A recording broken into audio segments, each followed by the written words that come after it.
Bob, just so you know, Whitney gets really stressed before I do a podcast episode with her. She gets mad and all this stuff.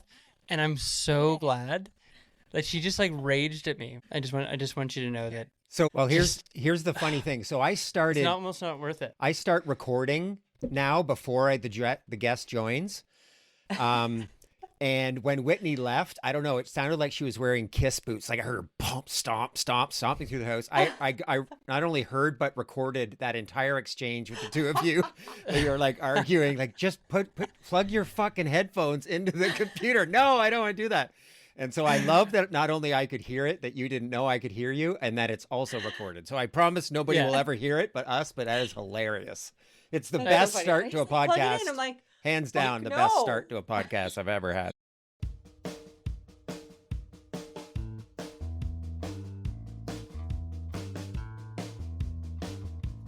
All right, welcome to the Growth Mixtape Podcast, and I'm your host, Bob Mathers. Today I talked to Whitney Boyd as part of a special series where I talk to friends about things I've always been curious about, and they get to do the same. I bring two topics, they bring two topics, and we surprise each other. No notice, no prepping in advance. It takes courage, and I give Whitney a lot of credit for going through with it because, truth be told, she wasn't 100% sold on the idea. But as you'll hear, there is nothing Whitney can't do. She's humble, thoughtful, and absolutely hilarious. And I can't explain why, but something magical happens when you put the right people in front of a microphone and press record. And although we didn't plan it, there was a theme that emerged. It's about getting older and watching your kids go through things that it feels like just yesterday we went through. How hard it is to let them make mistakes, and how much we can learn about ourselves after all these years as we relive our childhoods vicariously through them. Please enjoy Whitney Boyd. I don't know if you've read any of our latest blog, but I wrote a kind of a blog about even unblock. Like I've just pulled back from it because I don't enjoy it. And that people are like, oh, you're so good at it and you should just like push through and keep going. You know, I don't come off of it feeling like, oh, that was amazing. Like I can't wait to do that again. I come off of it feeling like totally drained. Yeah. You know, it's like push through the resistance. And then the whole thing was like, when is the obstacle the way and push through the resistance versus like, when is it just like not your thing? And it's like, call it quits. Like, what is that timing, you know? Yeah. I mean, I had even a couple of guests ago, I talked about this too, like this whole idea of comfort zones. Like, is that the life that we're supposed to be leading is just constantly pushing ourselves out of the comfort zones and always being uncomfortable and always being scared? Like, what the fuck? Yeah. Like, what's wrong with the comfort zone? Just like, I know. What's wrong with just... Right? Like, why can't we just stay there for a little while? Why do we always have to be pushing? It was never my intention to kind of like stress you out about this. I know. But this format that I'm experimenting with is these one-on-one conversations with people that I've known a while and just talking about kind of random things. It started right when Alex Parks, who I know because of you, she called me up randomly on a Friday afternoon and we just shot the shit for like an hour.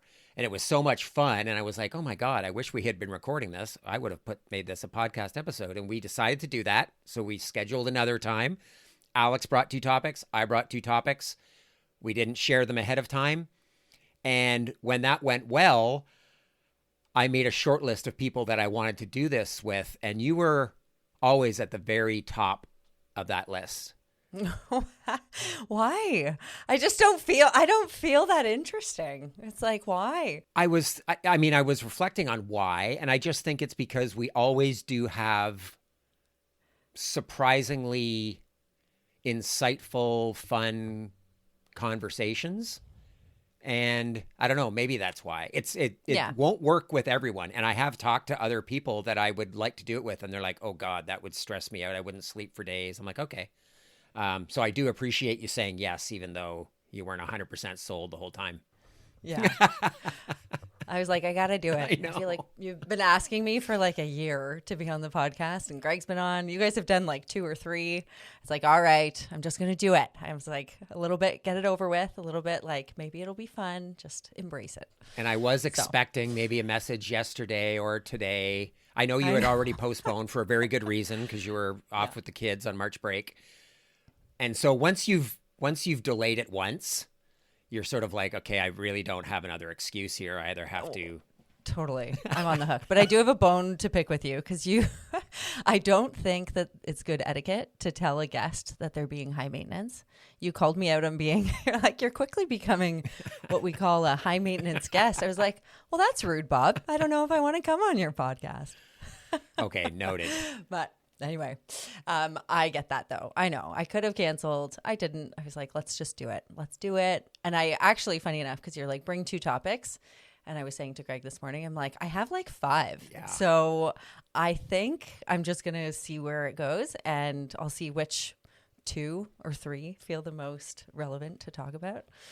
That's actually perfect. Going. That's exactly what I've done. Like I've got probably 3 or 4, and some of them are super just kind of ridiculous and fun, and some are more serious. And I just thought, if I only have 2, then I have no choice but to interject this weird, serious topic into this really fun, natural podcast. So I do also have a short list of things. All right. You want me to go first? Well, sure. Go ahead. You start. Kick us off. I think it requires a little bit of context.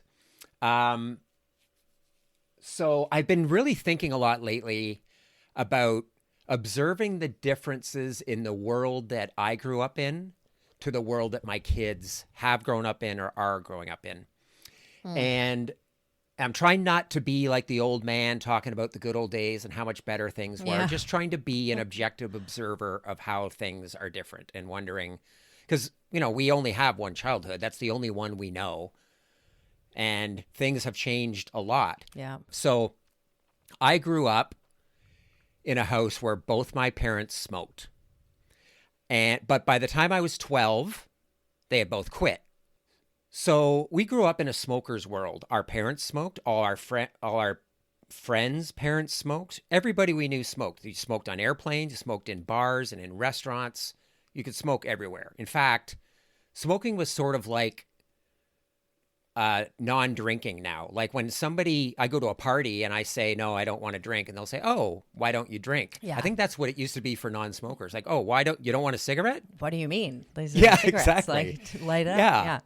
Yeah. But it seems like we stamped out smoking, so to speak, in a single generation. Growing up, my parents weren't worried about me becoming alcoholic or becoming a drug addict. They were afraid that I was going to smoke. And so we were told our whole lives, smoking, bad, bad, bad, don't do it. It's terrible for you.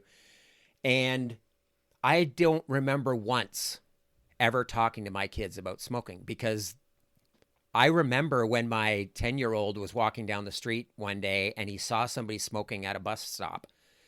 And he was like, Daddy, what are they doing? They didn't know anybody that smoked, right? Yeah. You didn't have to talk to them about it. No. Because it just wasn't a thing. So I've recently been seeing that smoking is making a comeback after years and years of declining smoking rate. Smoking or vaping? Cigarettes. Oh, really? Okay. Interesting. So Kylie Jenner is on the cover of Vanity Fair lighting up a cigarette. Really? And it's starting to show up in, like, The Bear was a really popular show on maybe Apple or Amazon or something.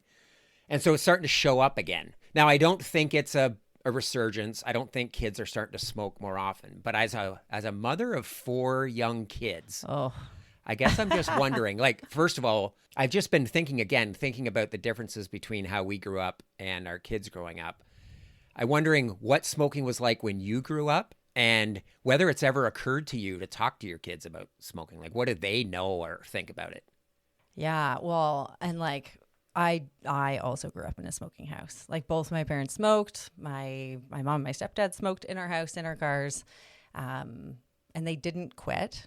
I think, well, my mom she cut back, but she's still smoking. So, that memo didn't get through, and it's hard to quit after all that time, right? For sure. And it was the cool thing to do.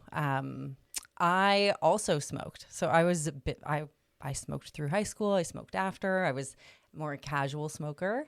And I do talk to my kids about that. Like, we talk about it all the time. It's like they know that I smoked, and they see people that, not very many these days, as you mentioned, but like they'll see people that are smoking, and they're like, oh, that's so bad. Didn't you used to smoke? And I'm like, yeah, I used to smoke. And, kind of the shame piece there. But yeah, we do talk about it, and vaping and drugs, and certainly with like Cole, who's the oldest. He's 15. But all the kids, it's something that we definitely talk about. But it's funny because it sort of overlaps with something I was thinking about bringing up with you and it's more tied to alcohol than smoking. But I was thinking about, I wish, because I know you've talked about like your parents, they would drink, and that's just what parents did. I know there's a bit of an age gap between you and I, but I think that generation, it's like drinking, smoking, that's just partying with friends, and that's kind of like the environment we grew up in. And like, I was just thinking, I wish that I would have been talked to, or I would have learned, or my parents would have taught me to have a better relationship with alcohol in particular. Obviously smoking, like that wasn't, okay, well, I'm just going to go off on one quick tangent for a minute on smoking, because I got suspended in grade 8 for smoking on school property. And that was awful. That was brutal. Because I was like student council. I was very, I was like, my grades were great. Like there was no reason I got suspended, but I got suspended, and my mom put her whole pack of cigarettes in front of me when we got home. And she's like, you want to smoke? Smoke them all. Here, like, light them up, smoke them. And I was like crying. I'm like, I don't want to be a smoker. And anyway, so that's how she dealt with it. I'm not sure if that's how exactly it should have been dealt with, but anyway, didn't stop me from smoking. But like relationships, and for our parents, the world has changed, right? And I think that's such an interesting topic, because I think about that so much. Like I think about how our kids are seeing us drinking or having like a glass of wine with dinner every night. Probably not the best. That's not really what I want to show them. That's not, it's like, I'm now trying to think more about how our kids are perceiving like our behaviors, for sure. So yeah, that's a good topic. So how long did you smoke for? Oh, well, I mean, like kind of on and off, but I have to say like 14, 15 until I was like into my 30s for sure. I wonder if I've ever seen you smoke. It's possible. Oh, probably. I just don't remember it. Maybe. Yeah, like at a bar, like socially, like at a bar at a certain time or something. Yeah, maybe. But even then, there was a point. Yeah, I mean, I remember all through my 20s working and driving to work and having to smoke a cigarette in the car, like, and then definitely I say this, I never smoked around Cole ever. So I had like my son, I was a single mom for 10 years. He would have never known at all that I would ever smoke, and so I wouldn't do it at night. I would never do it when he was with me. And so I was very careful that way. So I guess I could control it. It wasn't like this crazy addiction. I just enjoyed it. Like I enjoyed it.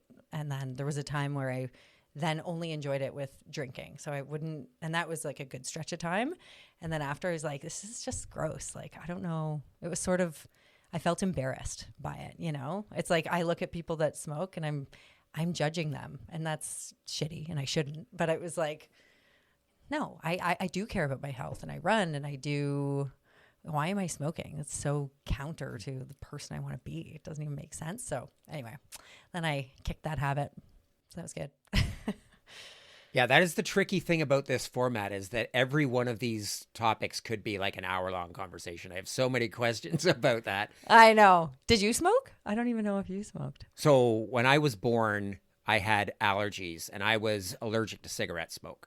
When my dad found that out, he quit immediately and never had another cigarette for the rest of his life. Just one of those people that could smoke for, his whole adult life and then just quit.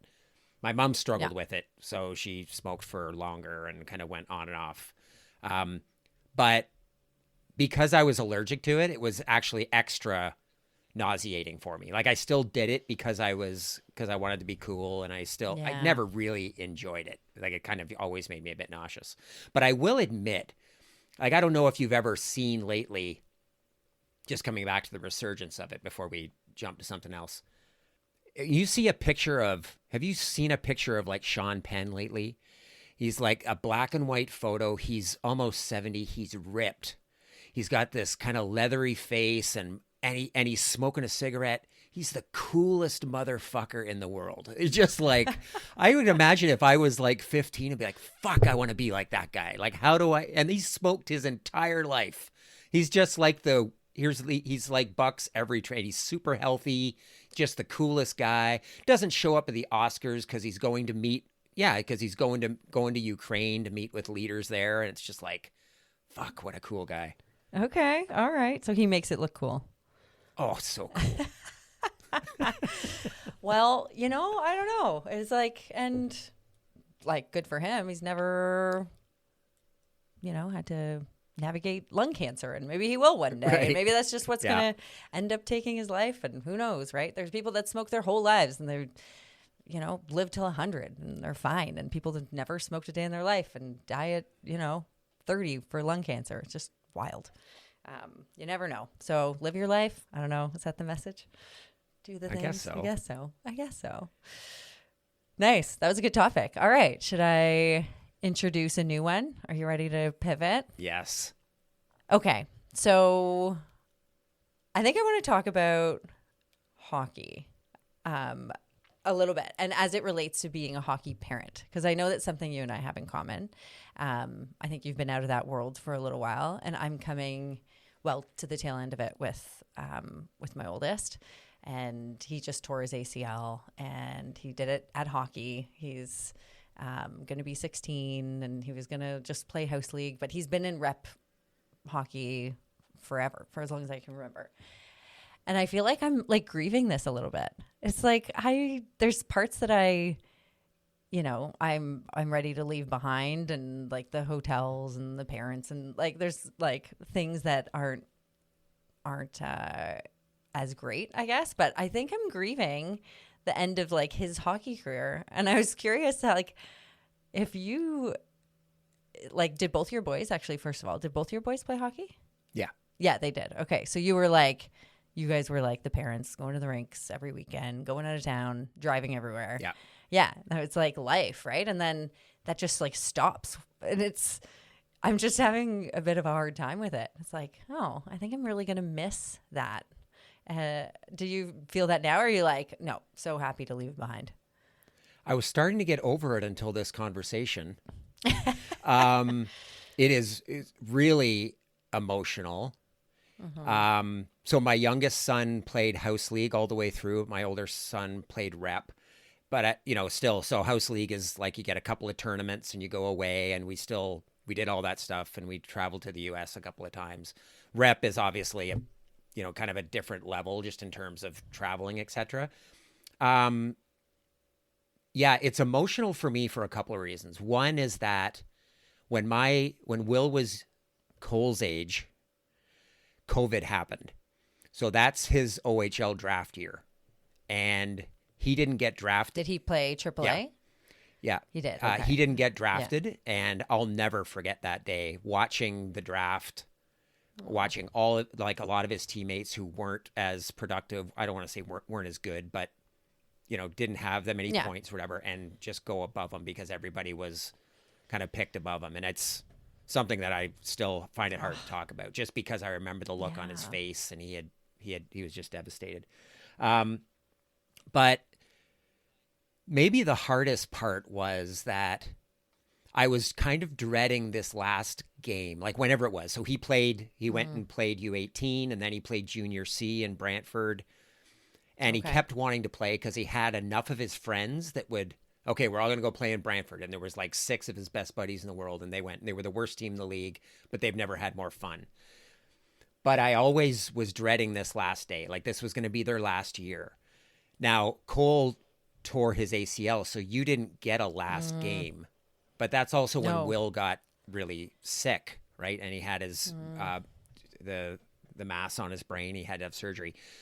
So it was, the end of it was interrupted, just like Cole's was. Like, I was thinking about, what's it going to be like? I was sort of living in the future. Like, what's it going to be like watching him skate off the ice for the last time?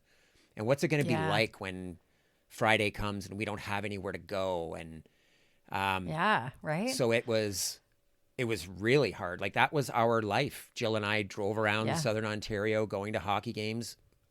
And Yeah, probably didn't see much of each other because you're like passing each other on weekends. it was and, super, super emotional. And one of the things that I thought about too, Whitney, is that because hockey was so, it was the thing of in his life that when it was taken away, I think he was lost. And I think our relationship was sort of lost. Like in retrospect, it's kind of all we talked about. And yeah, interesting. And like the car drive, like the car rides together, and And I was just sort of like, I wish I wouldn't have. It's felt like a lot of his self-worth was tied up in, you know, how much ice time he was getting, and not that we tried to harp on that, but I think that's kind of just inherent in that life.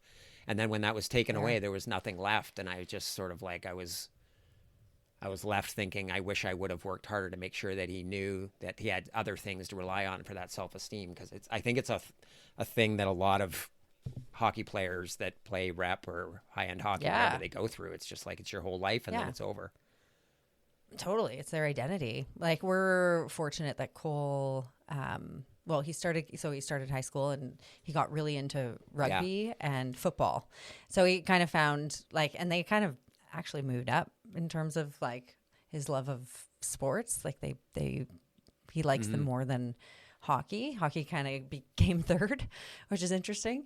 So yeah, I don't know. I think that's hard. It's hard to let go. And I feel like it's almost harder for me. Like it was really hard because Cole had played for Waterloo for years, like since he was 6 or whatever, 7, whatever age they start. And so he was with Waterloo, and then he got cut from the team, and then ended up going to Kitchener. It was open borders, and then anyway, so it just got really competitive, and he got cut from the Waterloo team. So I was like, okay, now I have to become a Kitchener hockey mom. I don't know, like I don't have anything red and blue. Like all I have is black and yellow. Like I don't know what to do here.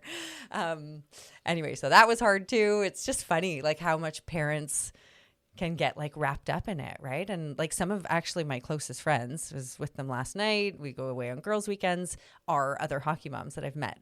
And Cole doesn't play with any of their kids anymore. He's still friends with them, but some of the closest friends I've met was through like that hockey family, you know, just the hockey years. So yeah, there's something special to them, but I do feel like I'm grieving that a little bit. William, our second oldest, he just turned 11. He's been playing house league. Greg's been coaching. He's thinking he might want to try out for reps. So we'll see if I'm like, I get, you know, put back in the world. But yeah, it's, I was just curious from your perspective. I know you were a loyal hockey dad for many years. Yeah, I'm still really mourning it. Like it's just become such a big part of your life. If you do end up being, you know, going through it again, you could always tell the parents that had been through it before, that had a couple of kids, they didn't give nearly. You know, they didn't care nearly as much. They're like, oh, whatever, fuck. All these kids are going to be playing beer league in 3 years together. None of this shit matters. Whereas the first timers like us, like, oh man, I almost got in fucking fights with people. Like I was freaking hungover or half in the bag half the time. I was the worst freaking hockey dad. And I got better as the years got on. But early on, I can picture it was that. Not some of my. Well, actually, I can picture that of old Bob. Yeah, I can't picture that of past how many although years, my quitting years, drinking did coincide with Will being done with that, like a little bit. So I'd like to think, oh yeah, now that I'm sober, I'm so much more mature. You put me back in that environment and it will bring out the worst of me. So I probably just will walk away instead of like you know, getting in a shouting match with other people. But I'm probably kidding myself if I think I've really changed that much. Yeah, that's fair. Oh, nice. That's great. What a great topic. It's yeah, it's just hitting close for me right now. And Cole's ACL, I mean, that's been so hard. I've actually thought about you and Jill and Will in particularly, just with his surgery. Like Cole had ACL reconstruction surgery, and I honestly feel like that was one of the hardest things I've had to navigate. I've had to navigate a lot of shit, and like that, it just was so hard to see him like that. And it's his knee, for God's sake. It's not his fucking brain. Like, I don't even know how you guys, saw, like, managed through that. Like, thank God he's okay. And it was just so hard seeing your kid in a hospital bed, like all drugged up, going in for surgery. I was like, Jesus, like it's the worst. It is awful. It is the worst. So hard. And it also just makes, I mean, obviously he's he's young, he's strong, he'll be fine. But you just realize like 5 minutes before that, the things that you were worried about. And then did it happen on the ice? It did. Yeah. It happened on the ice. He went to hit a guy that was kind of twice his size, and we'll say he lost, and he kind of spun around funny, and his knee just tore in half. Yeah. Pretty much. The ACL. Yeah. Like in an instant, how everything changes and how the next 6 months are really just about trying to get back to where you were 5 minutes before that happened. Exactly. Yeah. Yeah. He's out of sports for a year. Yeah. So that's another thing, right? Like, to the identity, it's like that's what he does. He was going to be starting captain and quarterback of the senior football team in the fall and September. That's gone. His rugby's gone. He's not playing hockey next year. Like, he can't do anything until next March now. And that's just like, it's hard to see that. He's such an active kid. There's a ball in his hand all the time. He's always talking about sports. It's just his identity. So that's hard. But he did take up guitar, which is great, and he's doing really well. So we got him lessons, and he's really enjoying it. So hopefully he finds like a new love and a different place to put that energy for the next year. Anyway, that's amazing. Yeah, if there's anything that girls love more than the captain of the football team, it's a guitar player. So there you go. 100%. He admitted he's just like, yeah, you got to be the guy at the campfire that plays guitar, right? It's like, you get mad props for that. That was a beauty. That is so good. Yeah. Yeah. Okay, which of the next ones should I pick? Okay, here's one. And it's a topic that would make most sense to maybe talk to another dude about, but I thought it would be fun to talk to you about it. All right. I'm here for it. When's the last time you told somebody I love you? This morning. And who did you say that to? I said it to Cole when he was leaving for school. Did you hear that a lot when you were growing up? Yeah. Yes, I did. Like I mean, there's a lot of love. There's a lot of dysfunction, and like my parents were, my story it's almost too much. We're not going to get into all of it, but like, yeah, there was a lot of love. My mom, I felt a lot of love from my mom, for sure. I did hear that. I heard that a lot. Did you? Well, again, I was thinking about kind of my childhood and growing up. I'll tell you the context for it, because I don't remember hearing it a lot from my dad. That doesn't mean he didn't say it. I just don't remember it. But the one time I do remember, totally I do remember him saying it, was when he told me that he was leaving my mom. And as I was walking out of the room after he told me, he said, "I love you." And I said, "I love you too, Dad." And that was only 2 or 3 years before he died. But I don't really remember hearing it a lot. And so I was just reflecting a little bit on when my kids were young, I told them all the time, like, Daddy, never forget, Daddy loves you, whatever. But as my kids are getting older and now they're like in their early 20s, I'm finding a bit of resistance there. And it's not something I ever thought I would feel. And I want to be the guy that says, I love you all the time, and not be awkward. And it also made me realize that many of the closest friends I have in the world, like my friends, I've probably never told it to them, and I think maybe over a bunch of drinks, we're like, oh, I love you, dude. Oh yeah, bro. Like I love you, man. But Yeah. for some reason, we Yeah. always have to put that bro or man or brother at the end Yeah. of it to sort of make it feel Yeah, less interesting. weird. Right. Yeah. I was just thinking about that actually, because it's like you have two boys, men. You have men now, and I think that's not as common, maybe, and maybe it's changing, and I don't know, but it's this whole like masculine, don't show your feelings, like, you know, that whole thing, probably plays a part, and it's like I think men are kind of programmed. Well, I don't know if I do believe that. Like Greg's obviously very different. You have no problem talking about your feelings, and you know, so I don't know, just say I love you. Just do it more often. It's like, it's funny because like I wonder too if the reason like you just don't remember your dad saying it as much is maybe he did kind of stop saying it as you got older, and he said it all the time when you were younger, just like you're doing, it sounds like. So I don't know, lean into it. Just gotta say it. Just gotta say it if you mean it. What you do. Yeah, and I think it's like it kind of, I was thinking back about that, like why would that change? And it still feels like the most vulnerable 3 words you can ever say. Like I was thinking back, like, was there a time early in my life when I said it to somebody that I really meant it? Like, I don't know, maybe I had an early girlfriend. I was like, oh my God, I think tonight's the night. I think I'm going to tell her, okay, this is really scary. And she was like, oh yeah. Okay. No, I don't think we're born with this. Like, that was a really big deal. You know, like kids just come out like, oh, I love you. I love you. They love everybody. They're telling everybody. It comes from somewhere. Yeah, it's true. Yeah, I don't know. I probably use that word way too lightly in my life, I think. Just like relationship or like certain things where it's like, no, I probably didn't love that person, but I told them I did. Like I could probably, you know, like yeah, anyway, I should use it more sparingly. So I think it is, there are important words, and it's good to say it when you mean it, but make sure you mean it.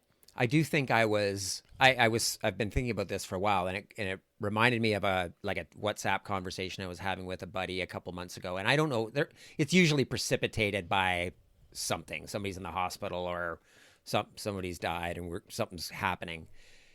And I do think I told him, I said, I love you. And I don't remember what he said back, but it wasn't I love you too.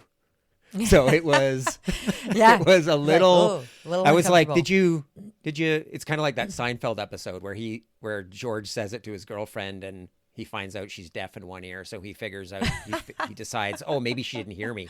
And then he says it again. She's like, no, I heard you. Yeah. I was like, did he miss this? Maybe I kind of felt like a big deal to me. I was scrolling up and down, like maybe he missed it. Maybe. Anyway. Oh, yeah. Oh, that's good. I like that. That's a good topic. The weird hang-ups as we Right? get older. And so, yes, you're right. That's a great message. Yeah, just get over it, man. You'll just be you'll be the guy that gives people hugs, and you'll be the guy that says, I love you. Yeah, I love that. I think be that person. Be that person. Do it. Your kids will remember. The more you do it now, they'll remember as they get older and older. When they're your age, they'll be like, my dad told me he loved me all the time. He didn't tell me for about 10 years, and then he started this weird habit of telling me all the time when he was like in his mid-50s. It was super annoying, but you know, they'll remember it. I love it. So good. Hey, it's Bob, and I'm taking the Growth Mixtape on the road in a series of keynote speeches inspired by the stories of my amazing guests. At their core, these signature talks are about how to get you and your teams off autopilot and stop settling for small incremental improvements. This isn't going to come from spewing business advice. My podcast is full of people that have done incredible things, and every one of them struggles with self-doubt, imposter syndrome, and the crippling fear of judgment that holds so many of us back. They've also found ways through it by rediscovering their creativity, their curiosity, and the confidence to do scary things. Imagine the power of bringing these vulnerable stories to life, live and on stage, to help you and your teams hit your targets, find your voice, and be the rock stars you are. Book me for your next event at bobmathers.ca. Now back to the show. Okay. Ready for another one? I am. Let's, okay. This is just sort of a question. I don't know where it's going to go, but I was walking the other day. It was Greg and I were going for a walk, and out of nowhere, like he's talking about work as we often do. We're like talking about work or something, just walking through the neighborhood. And I was just like not really listening. You ever have that where someone's like talking, you're like kind of in your own head. I wasn't like fully listening. And then I just asked him out of nowhere. I'm like, what do you think about the most? Like, what is it that occupies the most amount of space in your brain? Like that you think about all the time. I'm not going to tell you what his answer. Well, I won't tell you what his answer was, but I'll tell you what mine was. So my answer was two things. One was just like planning, organizing. I feel like I'm always like, okay, who has to be what, where, and that's just kind of that is where I'm at in life right now with 4 kids. Running the house. Yeah, it's right? busy. Like there's tons of shit going on all the time. It's like, whose birthday is it? And whose fucking card do I need to get sent it? Like just all the things. So that's probably the thing that takes the most amount. Activities that we need to sign up for, and like not missing dates, and that's just a lot right now. But the second was Greg, one of his was work. He was just like, I'm just like, I love it. Like, I love the stuff we're doing. I think about it all the time. He's always thinking about it. He's always on with it. And I was like, yeah, that didn't make like a top list for me. My second one was the way I look. I think about that, and it could be a female thing, but I think about it all the time. Like, how am I aging? How much do I weigh? Do I look okay? Or have extra wrinkles? Like, I think about the way I look like way too much. It's exhausting. I have to think I'm not alone in that. Like, I'm sure there's all of the women that are going to listen to this episode could probably relate. And I know it's not only women. I think men can have that too, but that takes up like, it's probably the next amount of space behind, again, just like my planning, organizing life, is like the way I look. And I was just curious, what takes up the most amount of space what do you think about the most? That is a great question. Before I answer, what do you wish that order was like for you?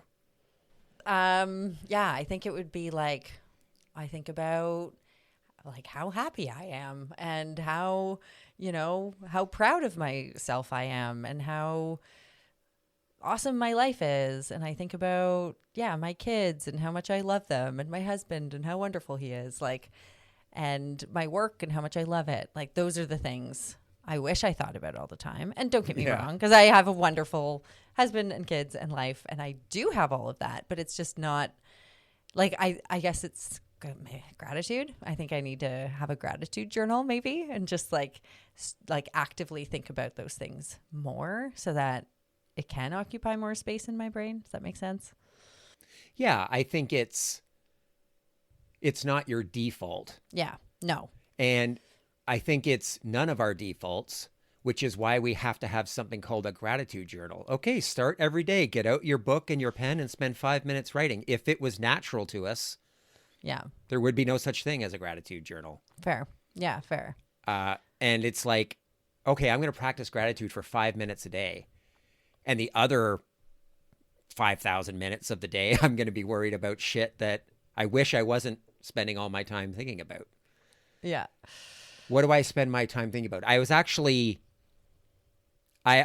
think it's work. Mm-hmm. I had a sense that might be your answer. Well, one of the things that I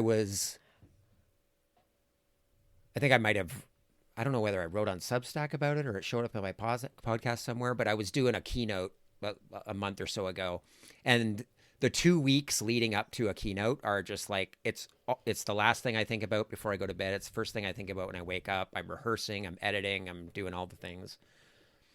And then you get up there and for an hour and it goes great. And you know how long that feeling of satisfaction lasts? Like, I swear it lasted 10 minutes. Like 2 like weeks. after you were, yeah. After it was over, you're like, okay, and That's now it. what? And now it's like back to work. What's the next? Oh my God, think about all the things that I've had to put off to prioritize this thing. And it's just like, it's not worth it. It's so it's definitely work. It's probably work and then finances, because Jill retired and I'm working. I've got my own business and that's going through some changes. And then it's kids. Like, you know, Will needs to find a job. He's graduating college. But these are the things that wake me up at 2 or 3 in the morning. When I get up to take a pee, one of the 2 or 3 times I have to pee in the night because I'm 55, if I don't get back to sleep in like 2 minutes and my brain starts kicking in, those are the things. Yeah. It's like you're thinking all about. of these things that start churning out. I do think that's a signal of something important. Like, where does your mind go? What do you spend most of your time thinking about? Because there's nothing in my life that's that important that it should consume all of my waking hours for 2 weeks. Right. Like, unless it's my wife and my kids, there's nothing that should take up that much time in my brain. But it does. Do you find your morning pages helps with that? Or are you still doing it? I know you were. I am. But it's it does, but it also I'm often writing about work, so I end up coming up with ideas that's turn into podcasts or turn into posts and stuff. So it does help, and I do notice it when I stop, like when I get out of the habit for a couple days. Yeah. Now, you mentioned I can't say that I don't really think about the way I look. Yeah. That could be a sex thing, but I will say, as you were talking, I was looking at my video on this pod and looking at you and looking at me. And it's like, holy fuck, I can't put this on Instagram. Like, I don't know what it is about the light. It looks like I've got like a 3rd-degree sunburn. I'm in my son's sweatshirt that's got like mustard and shit on it.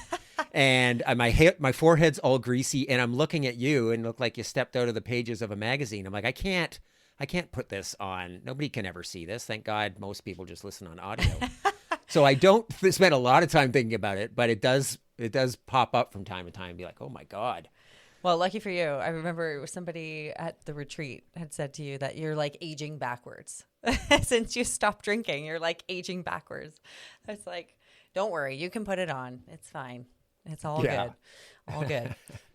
Okay, so kind of on that, I want to ask a bit about, I don't want to know all your finances. That is not it. But you mentioned finances, and that sort of quasi connects to another topic I was curious about, genuinely curious about. Greg and I talk about moving like probably like 5 times a week. We talk about like, okay, we're going to move away. We want to move somewhere else. Waterloo's fine. Obviously, we have like a lot of roots here. But we know we want to be closer to water. We want to be closer to elevation, like outdoor. We know we're going to move at some point. And it's complicated, obviously, we're co-parenting with Cole. But once he's off to whatever the next phase of his life is post high school, we can have a bit of flexibility. So I was curious, like, what keeps you guys here? I know Jill is retired and, you know, she paints and she can paint probably from anywhere, and you can do your work probably from anywhere. And obviously you have the boys, and that's a factor. But like, will you ever consider downsizing or moving away? Like, what keeps you so connected to Kitchener? It's her family right now, and her her parents are pretty old. They're older. Like when we, not when we met, but it's a long story. But I was in Ottawa, and she was here, and we were doing the long distance thing back and forth. And I really wanted to stay in Ottawa. I loved Ottawa. She wasn't having it. Her parents were here. And then, of course, within a couple of years, we had kids, and we just can't imagine raising kids without. We had both of our parents here, like 4 grandparents within like 2 kilometers. Yes. Now that's going to change at some point. She's never had that thirst to sort of just pick up and go somewhere. So downsizing, yes. Traveling a bit, yes. But I still think we'd have a presence here. But it is interesting that you say that, because when we bought our house, we live in this great neighborhood, and all of our friends, every one of them lives within 3 blocks. Like the kids grew up here, all their friends are here. It's just this weird sort of hub and community. Yeah. What do you call it again? There's like a name for it. I don't know. The hood? Is it the Yeah, hood? just call it the hood. Oh, yeah. the hood. Okay, the hood. But we're all getting to this age where it's like, we don't really expect all to be living here when we're 70. Like, who is going to be the first one to say, okay, I'm good. Yeah. Going to live in Spain for 6 months and the Dominican for 6 months. Like, it's going to start. And we don't want to be the last ones here. We're going to be like, what the fuck? I thought we had a deal. Where did everybody go? All of our friends are gone. It's a really common, like it's a conversation that's coming up more and more. Yeah. Because we're so lucky. Like both of our kids are still here, but that's only going to last maybe a year or two longer. So yeah, I don't know. I would be on the water somewhere. Like I'm just never quite myself if I'm not on the water. There's no reason to be stuck in this flat. No, I agree. Kind of like gray, colorless. like, especially right now. I know everything's just like, ugh. It's beautiful. It's a good place to raise kids. There's all the things. Like I know that, and I'm grateful for the time I've had here. But I'm definitely ready to move on, like for sure. So anyway, yes, aging parents and children complicate that. But I was just, curious what that looked like for you guys. Yeah, I think they talk about this sandwich generation, which I had never heard of until fairly recently. And I don't think anybody prepared us for, where we were going to have aging parents and kids like graduating college at the same time. Mm-hmm. And people had worked their whole lives to be retired and all to find, oh, I have parents that need taken care of. Right. And, we could put them in a home, but we still need to visit them. Like nobody drew those lines out on the bar chart long enough to be like, what's this fucking thing that happens here in the mid 50s when we're supposed to be retiring and doing whatever we want? Oh, no. you got generation before you and after you that are going to anchor you to this place for another 10 years. Okay. So let me ask you this. Would you expect that from your kids as you're aging? You know what I mean? Like, is that this, and you want to be there for your parents and they're probably going to want to be there, but I don't know. Like, I think I would be okay living further away and then visiting and stuff, like not having to be so close. I don't expect my kids to I don't know, care for me when I guess I just can't picture that yet. Maybe I do expect that and I just don't know that yet. Maybe I will want that or need that. It is interesting. I don't think anyone says that they want to get old and become a burden to their kids, but we all do. Yeah. Like you don't like that language. I understand it's hurtful. We are. They are. We are. Yes. They turn back into 5-year-old children. Yeah. I don't think we want to. I don't want that for my kids, but it's not looking good. Kind of hundreds of years of evolution say that that's probably what's going to happen. Yeah. Not looking good. Yeah. That is true. More and more people are not having children also. So there's something to that. I love all the children, but there is something to that. It's like you just age and you do whatever you want. You can go wherever you want. I would say though that if you can do it. It's easy to sit here and come up with all kinds of reasons why you can't move away. If you did it, you would find a way to make it work. Exactly. You would. Something for you to consider for finances. Downsize, move somewhere. It's cheap in Costa Rica. You guys could go there. I know people are like, oh, I need, this amount of cash to retire and you need to keep working. It's like you could sell your house and be the richest person in town on 95% of the planet. Exactly. You'd never have to work. You never have to work again. I know. So yeah, sure. If you're going to live in this town for the rest of your life, you're probably going to need $150,000 a year for the next 30 years, but you also might die tomorrow. So you're planning to be 90, but you might live to be 60. Yeah, exactly. So yeah, right. Just a crapshoot life. So tell me what you thought of this conversation because I know you weren't super bought into it. And I just love you to be like honest about how this whole thing went. It was great. It was just conversational. I think it's like, I like that. It was actually like some things I was genuinely curious about for you, things I've been thinking about recently. So I really built it up, right? Like in my head, like I just like built it up, and am I going to say something stupid? I don't know, need to work on that, but I liked it. I think you'd be a lot less nervous if I showed you the analytics on how many people are actually listening to this podcast. Yeah. So you probably wouldn't be nearly as nervous about it. Yeah, I know. We have a podcast too, and also see those analytics. And I do think, Whitney, honestly, I was thinking about this on my walk this morning. Sometimes I think it's just an excuse to talk to people in my life that I wish I spent more time with, talking about topics that, like, when else? Yeah. Maybe if we went, we were off at a retreat or away for a weekend, we might talk about these 4 topics along with the other things on your list. But that's never probably going to happen. So where else do these conversations happen? Well, maybe I'll press record and have the conversations. And if nobody listens to them but you or me, I'm perfectly fine with that. That's okay. I'm okay with that too. No, I liked it. That was great. Yeah. Thank you for that. This is great. I know. So good. Yeah. Good topics. I'm curious what else was on your list too, though. Well, we'll have to save it for next time. I think I picked the 2 best ones. So I learned so much. I leave this conversation with so many more questions than answers. It's like sometimes I wonder if 4 is too many, because there are 3 or 4 threads in each one of those mini conversations we had. It's like, she alluded to this. Wow, that would be really good to dig into. I know.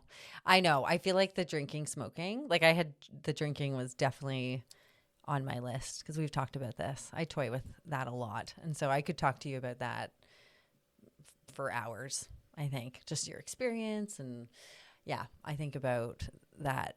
That's another thing that it takes up a lot of space in my head, is drinking. A lot. Yeah. So anyway, we'll save that. Let's curb it for another time, another podcast, or maybe the retreat in September. I know. That's going to be so good. And if there are any people listening that don't know Whitney or me already, then I'll put some links in the show notes about all the awesome things that you and your amazing husband, Greg, are doing with Vienna Waits and the retreat and the programs and the podcast. Yeah, thank you. Yeah, that's great. We're busy. We like to stay busy. We're all in. We're doing good things. I like to think we're doing good things. So yeah, that's good. Thank you for going through with this. Yeah, no problem. I did it. We did it.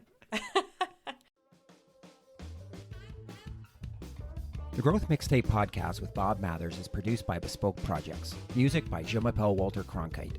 If you enjoyed this episode, please take a moment to follow and rate us. When you do this, it helps to raise our podcast profile so that more people can find us.